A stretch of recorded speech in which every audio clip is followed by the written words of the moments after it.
Good afternoon. Welcome to Options Tender. It is Saturday. Happy Saturday, everybody. August 24th, 24. Here we go. So we're going to go through. I had somebody politely tell me that I'm always bearish. And the reason is because I was looking for a Fed pivot. It was suggestion yesterday. Technically, it's when they cut rates in September. So we have to keep this alternate scenario, the bullish scenario, in play. And so I built that here today. If you're bullish, I know that there's a more bullish scenario for some people, but this is as bullish as I get at this point. So they politely asked me to be a little bit, at least show bullish scenarios. And so I'm going to do that today and focus solely on the scenario that markets go higher before recessions. Okay. So usually I do these videos intraday, but this is out to the public. Clearly there's no trading hours. So feel free to be a supporter, even if you just like the videos at all. 99 cents, consider that. And we'll jump into some great information. Don't forget to like the video.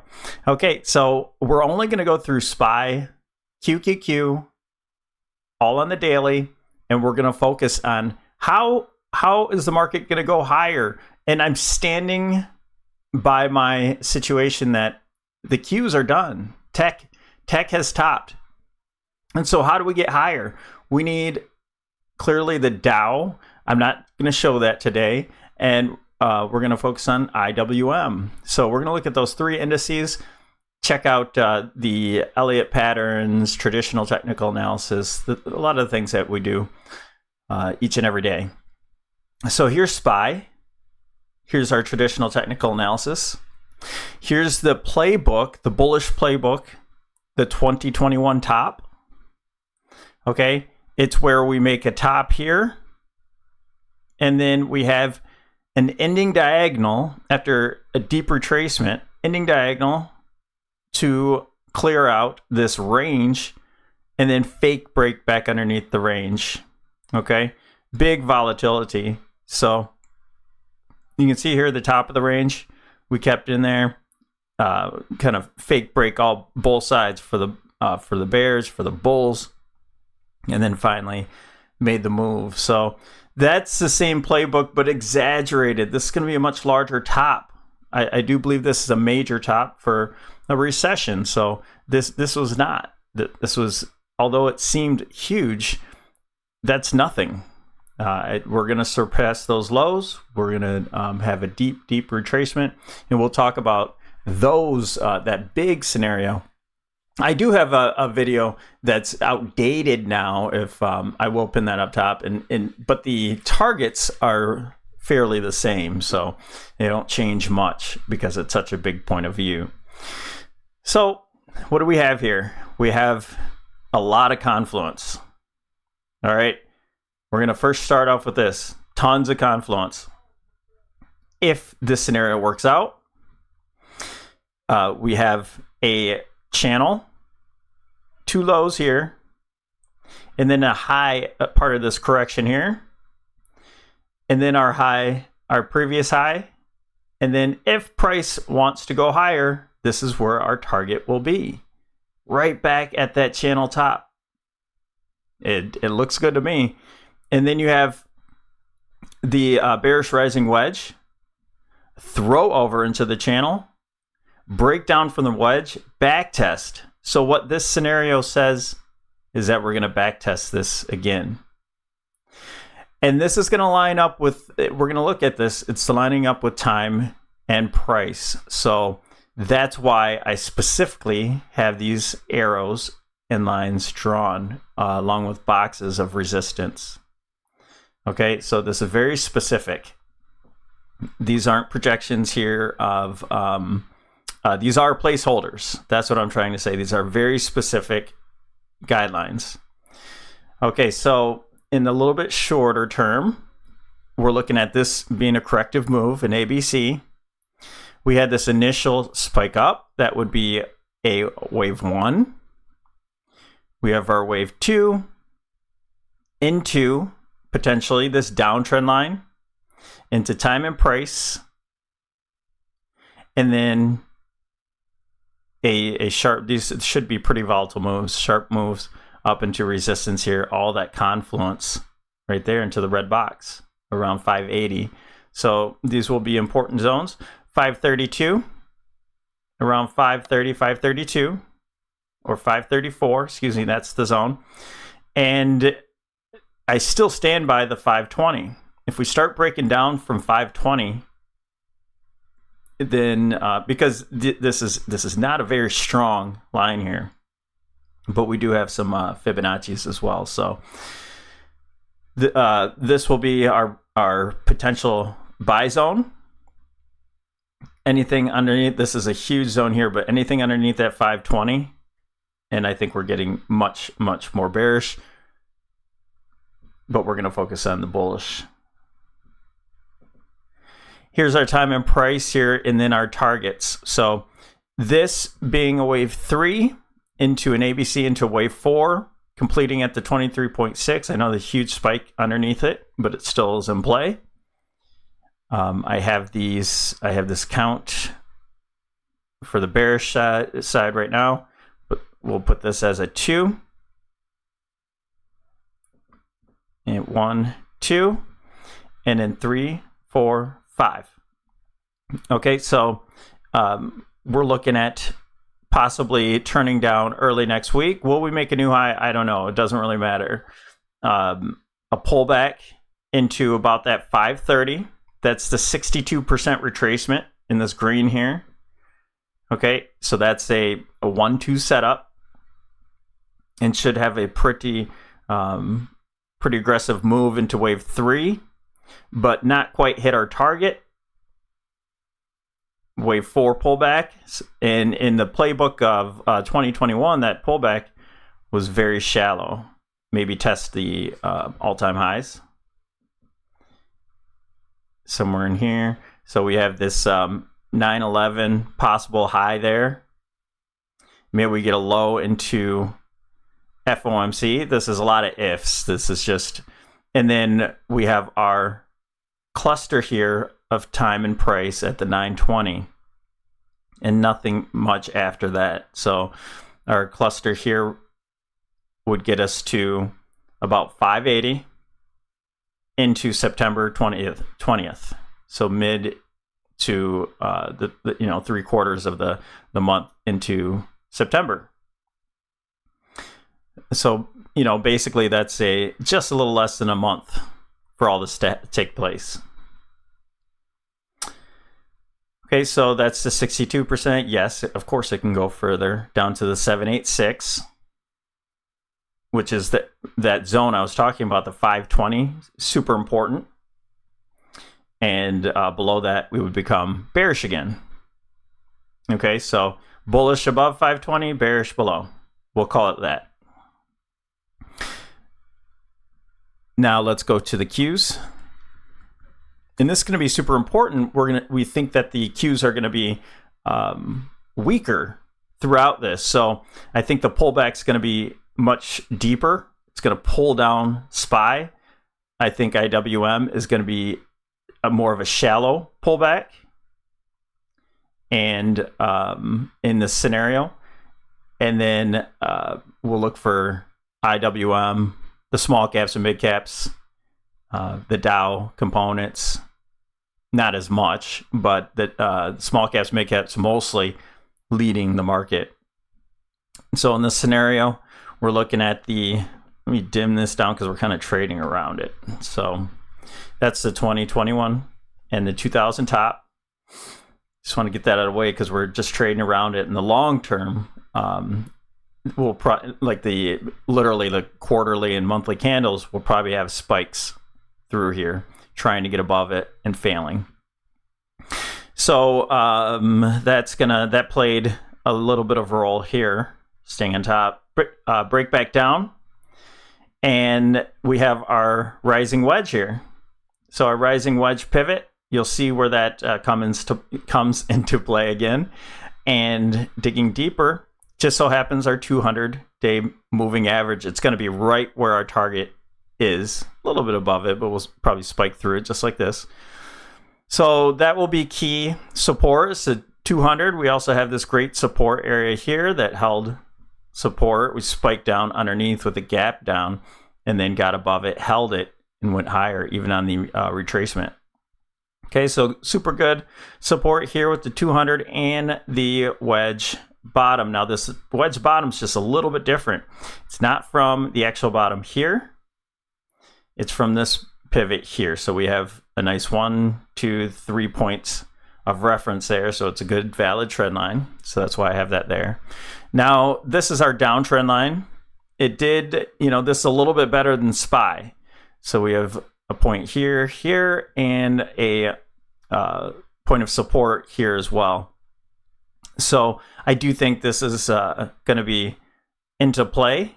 Nice deep retracement coming into next week, and a solid buy zone here with good support at 434 to 438, and then a lower high ultimately going into that wedge top here, and that will be the sell zone. All right, and how do I get those buy and sell zones? Again, the time references, they're very steep, big moves. And then we have our retracements. So from top to bottom, we're retracing.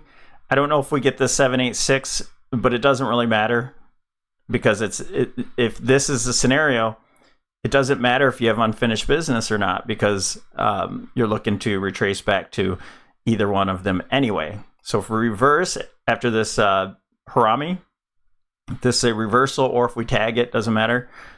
Looking for, here's our zone, about 447.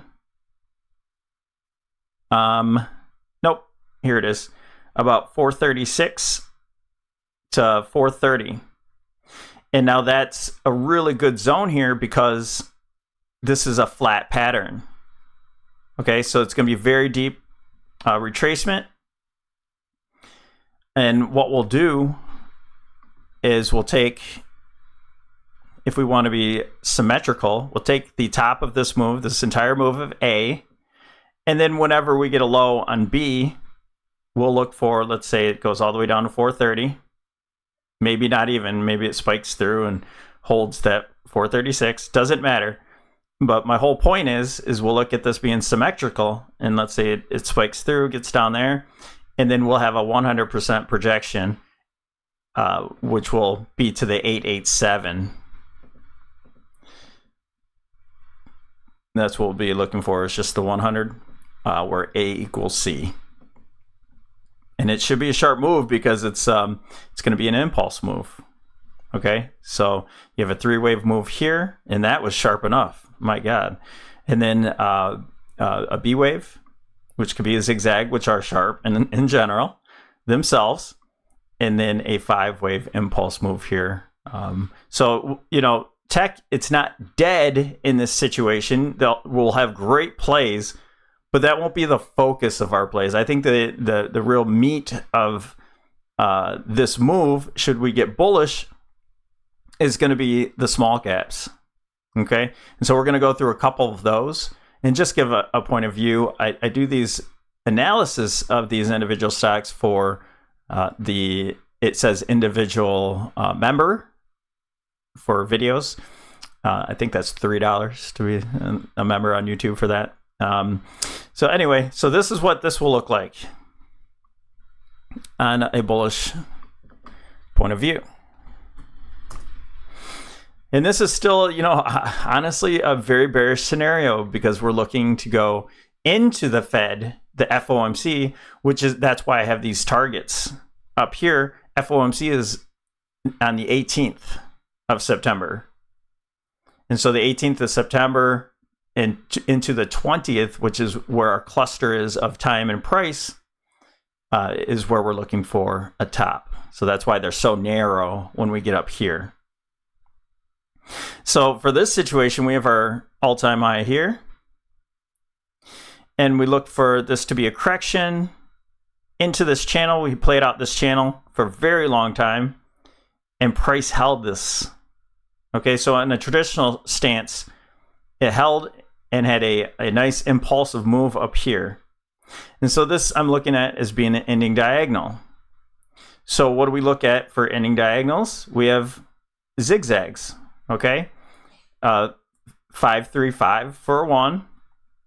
That could be a here. And then 5, and then 3, wave here, and I'll show you on the next screen, 5, 3, 5, and then we're looking for the ending diagonal, this being the diagonal line that lines up here, this trend line, 1, I don't know if you count that, 2, 3, 4 points, and then this will be the bottom here, which lines up with the 200-day moving average. So that should really kind of help us when price comes back down.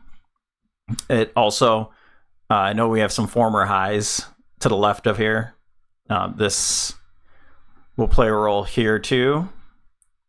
And I know it's not going to be exact, but probably spike through and get a top there. All right. So this is where FOMC is. Getting a big move, but we should see a pullback along with the market. But this one should be more shallow. So you do have a support line here, which is former highs, and very good support all the way across the board. It could go deeper for the breakout area here. And I did forget to mention on SPY, there's another reason why this is an important spot on these. Sorry to flip-flop, but this is very important information. And so if this is to be bullish, well, guess why, this zone here, guess why it's a buy zone? Because this was a ascending triangle on the 65-minute. I talked about it. I didn't like the price action. The breakout was slow, and then I ignored it after that. And then we had PPI and CPI. But this ended up being a valid ascending triangle breakout. So this is the breakout zone. It's a back test of the breakout. All right, that's very typical for markets. What about the Qs?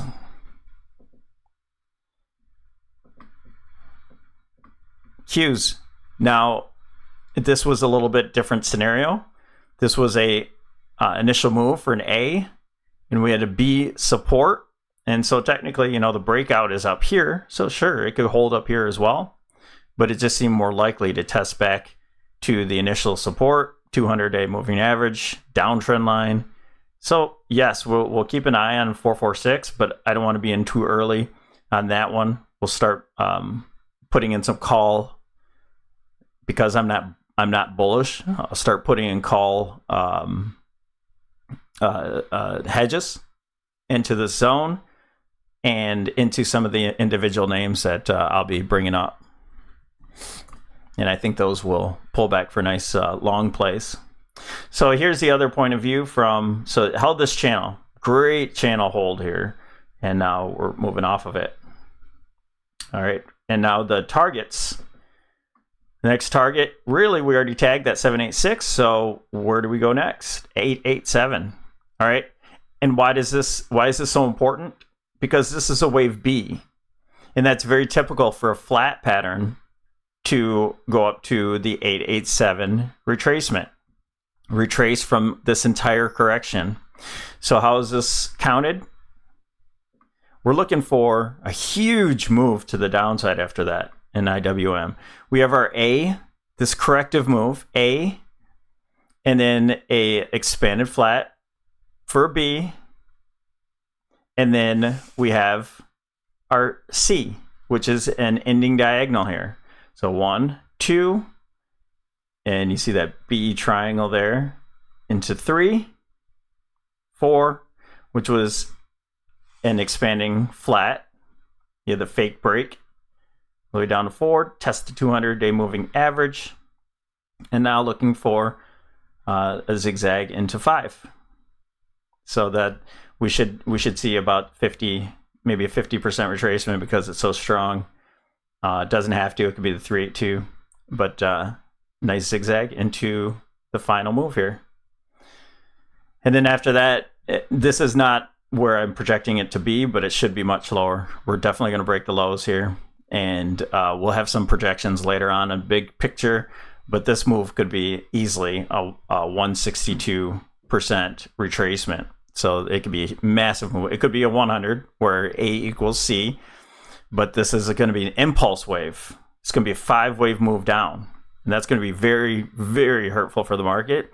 We have 3-wave move here, so you have an A, B, C, and then a 3-wave move here for B, and then you look for an impulse wave to the downside, which is going to be pretty relentless. Now, some of the names to look at, and the members know that I've posted about these before. So LULU is a really good one. I'm not going to go through all the time frames, but it's starting to break out. And so breaking out from the wedge, if we see our pullback from the market, it should backtest the wedge, and we should go long into some of these areas here, possibly 50, 60% backtest of the wedge. We'll do all that work to see where we come back to. And then you have the 20 simple moving average as well. That's going to be our trend indicator. And 8 is going to be the momentum, but we need a pullback. That's just an initial move here. We need a pullback, which is a backtest, and then a pretty relentless move, probably into the point of control. It should be a pretty massive move. Point of control is a great spot to take profit. Quickly, we have ROKU. ROKU will be fantastic as well. This is a major trend line here. I don't know if I have a different board for this, but major trend line. All right, but we have a bullish falling wedge into that trend line. Our first initial move, a pullback from the market, and a much higher, at minimum, to test these highs at the we'll call it 100 to 105 area, and you can extend these out here. These will be very valid going through here. So right into that zone, we'll probably take profit off of there. Okay, and we're not playing the pullback, but we'll be looking for the pullback into those zones on the indices for these next plays. PayPal.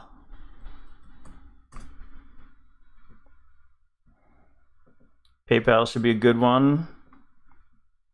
Very, very bearish move here in the ending diagonal. I think that move is complete. I have this in my long-term IRA for our family. And we have an initial move here, possibly an A, B. So this could be corrective.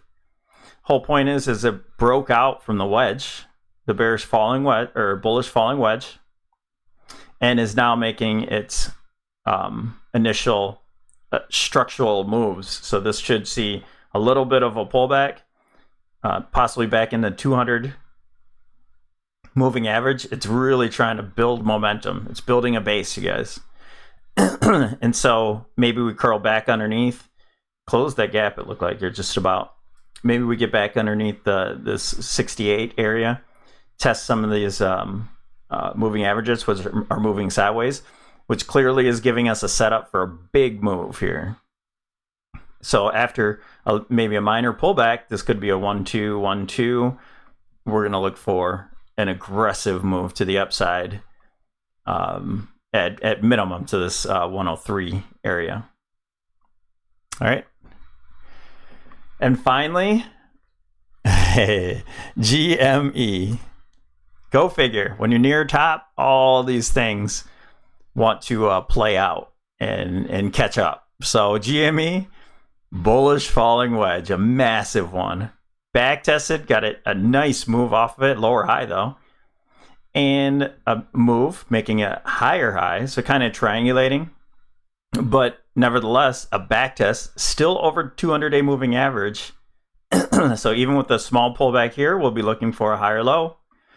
And GME and all of its followers should love this one, because it would be, however you draw this, it looks like it's trying to break out right now.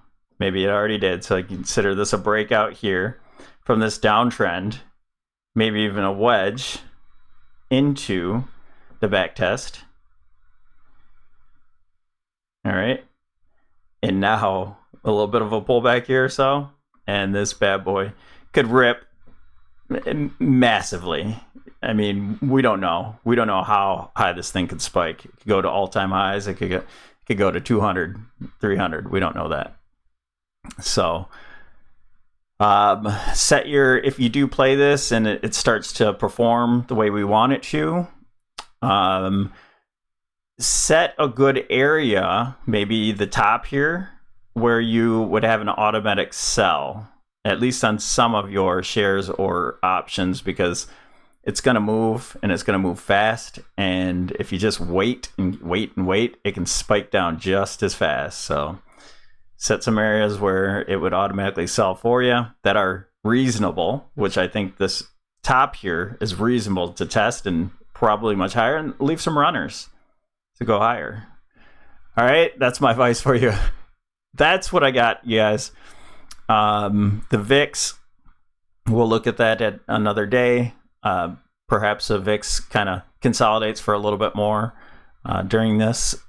Spikes, maybe makes a new low. We'll see. But thanks for joining us here at Options Center. Have a wonderful day. Have a wonderful weekend. And we'll talk to you tomorrow.